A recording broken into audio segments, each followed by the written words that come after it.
Katanya, cuma Aswaja yang punya kurikulum bermusik dan joget-joget untuk santrinya. Coba tengok faktanya. Dari yang besar hingga yang kecil, dari yang ikhwan hingga yang perempuan, nyatanya telah diajarkan untuk berdendang ria atas nama ibadah. Pantas saja banyak kasus kekerasan seksual antara musyrif dan santrinya di Aswaja. Mungkin hal ini disebabkan karena kurikulum yang salah. Tapi bang, kan ada nasyid musik Islami untuk berdakwah. Sesungguhnya Allah mengutus Rasulullah sallallahu alaihi wasallam bukan untuk bernasyid, tetapi untuk menegakkan tauhid, dan bukan dengan cara menegakkan tauhid dengan musik, karena joget dan musik bukannya meningkatkan iman, malah menjadi kemaksiatan. Namun faktanya, metode ibadah dengan bermusik hanya dilakukan Nasrani di Romawi, dan itu pun sudah dilakukan di zaman Nabi dan tak pernah dilakukan oleh para sahabat dan juga Nabi. Emang sepertinya sudah mengikuti sejengkal demi sejengkal jejak Nasrani.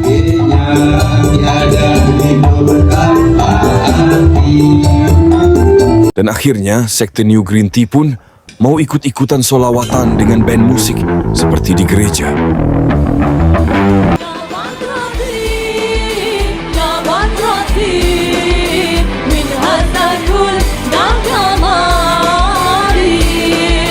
Apa pantas ini disebut solawatan? Dan apa pantas ini disebut sebagai ibadah? Dan nyatanya ini lebih mirip konser, dan jangan bawa nama suci solawatan. Kalaupun ini dianggap solawatan, maka sekte ini menyamakan sebuah solawatan dengan pujian di gereja.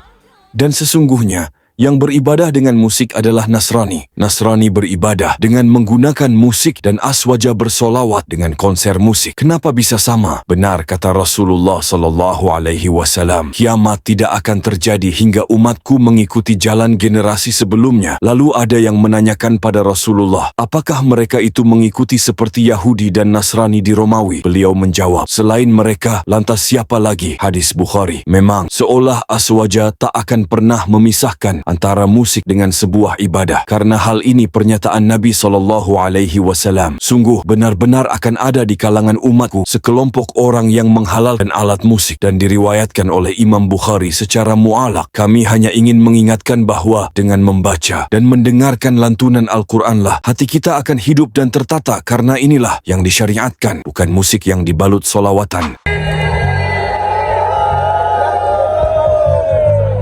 Tapi bang, itu di Arab juga ada konser musik kok. Kenapa nggak dikritik di sana?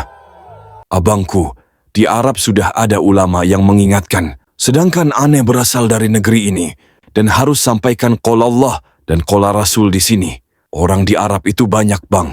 Ada yang fasik dan ada yang beriman. Yang beriman sudah pasti berada di Mekah dan Madinah. Sedangkan yang fasik ada di mana-mana. Lagi pula, mereka orang Arab tahu kalau mereka itu sedang bermaksiat, bukan sedang solawat. Dan mereka juga tahu kalau bermusik itu tak boleh dicampur dengan solawat. Emangnya kaum Niu, karena nggak ngerti bahasa Arab, akhirnya syair cinta-cintaan dianggap sebagai solawat. Cukuplah, padahal Imam Mazhab pun mengharamkan musik dan nyanyian.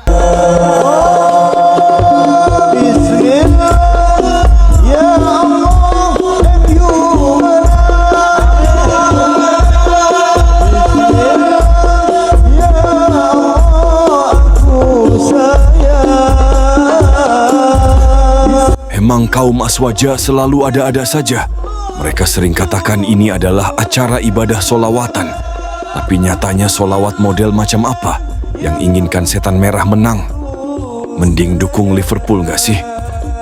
Dan nyatanya mengaku memiliki mazhab, namun hukum musik tak sependapat Imam Mazhab. Demi zat penguasa pemilik akun ini, bahwa mulai dari Rasulullah sallallahu alaihi wasallam, para sahabat, tabi'in hingga Imam Mazhab, semua sependapat tentang tercelanya musik. Dari sabda Nabi riwayat Bukhari, juga sumpahnya Abdullah bin Mas'ud dalam tafsir surat Luqman ayat 6, hingga pendapat Imam Mazhab yang dikumpulkan dalam kitab Talbis Iblis karya Ibnul Jauzi, semua sepakat tentang haramnya musik. Imam Hanafi menganggap sengaja mendengarkan nyanyian merupakan perbuatan dosa. Imam Malik mengatakan, memiliki teman atau orang yang membantu dari seorang penyanyi adalah aib.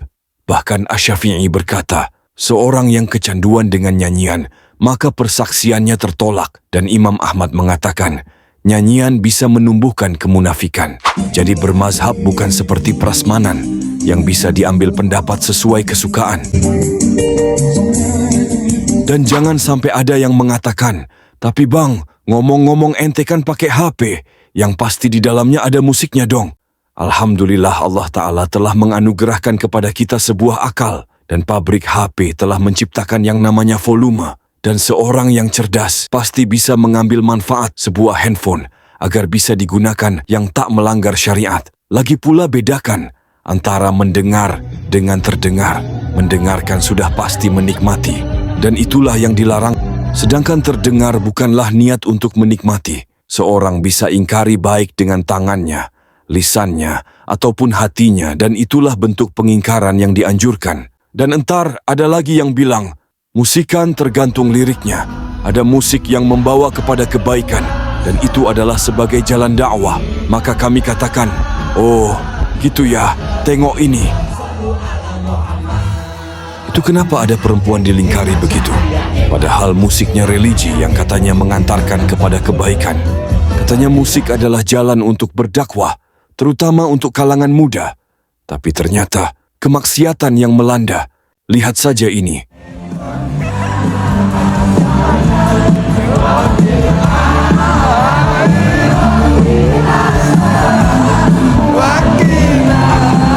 Sesosok spesies laki-laki yang menyerupai wanita ini sedang berjoget ria dengan senandungan musik yang dikolaborasikan dengan Al-Quran pada surat Al-Baqarah 201. Dan nyatanya, musik ini dibawakan oleh anak-anak lulusan pondok pesantren. Padahal, sudah jelas dalam tafsir manapun, para ulama tafsir menegaskan bahwa Abdullah bin Mas'ud bersumpah untuk yang dimaksud dalam surat Luqman ayat 6 adalah nyanyian dengan musik. Dan dalam riwayat Imam Bukhari menegaskan bahwa Nabi telah mewasiatkan, hati-hati akan ada orang yang halalkan zina, khamar dan musik. Lihatkan, ketiganya masuk dalam satu lokasi. Coba sini kasih paham, ustadz dan ulama yang menghalalkan musik. Apakah ini yang dinamakan Islami dalam bermusik?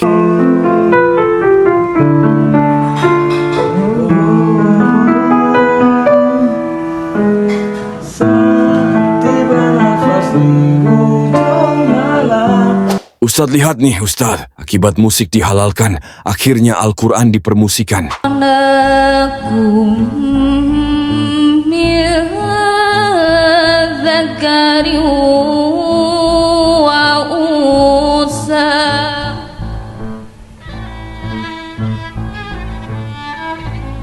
Allahu yahdik, inilah efek akibat ustadz yang menghalalkan musik. Tak ada habisnya orang-orang ini mempermainkan agama dengan mengkolaborasikan Al-Quran dengan sebuah musik instrumental. Bahkan ada yang mengkolaborasikan Al-Quran dengan musik metal.